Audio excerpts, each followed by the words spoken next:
The Central Coast is, of course, home to many gems of nature, but one that's unknown to many of us is a lake in the Oceano Dunes. As Kelly Moore shows us, this lake carries a title that is not one to brag about. She joins us now. Kelly, all right, what's the secret? Where is this lake? John, it's near the Nipomo Mesa, once part of the Guadalupe-Nipomo Dunes Preserve, now managed by California State Parks. I went out to this lake. You look around, it's absolutely gorgeous, but what lies beneath the surface is what has scientists concerned.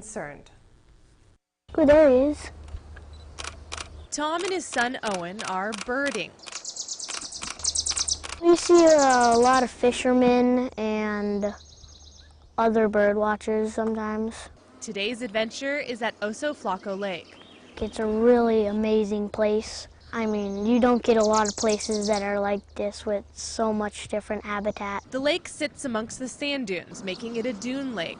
It looks pristine, but this lake is one of the most polluted in California. That's because the lake has high levels of DDT, a pesticide used in agriculture, banned decades ago. This is basically the bottom of a huge watershed that's dominated by agricultural use, farming mostly, and everything just ends up at the bottom of the watershed and accumulates here. Mary Hamilton posted these warning signs. So the pesticides are obviously a huge concern in this lake for wildlife and for people who want to fish here and on the beach, but this lake also is contaminated with nutrients.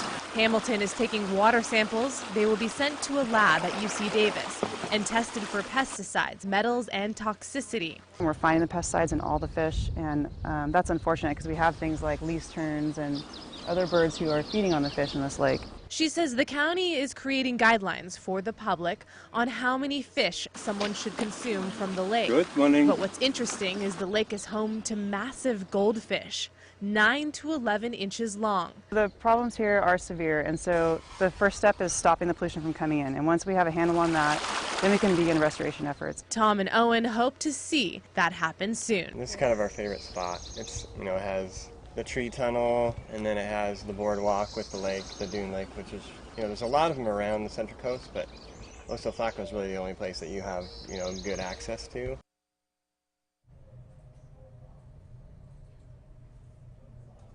Which requires farmers to put different practices in place to protect water quality and keep the soil and runoff off their property and not let it end up in creeks. Live and local, Kelly Moore, KSBY News. All right, thank you, Kelly. Area farmers are also required to test the water quality in the creeks and lakes nearby to make sure they're not adding to the contamination problem.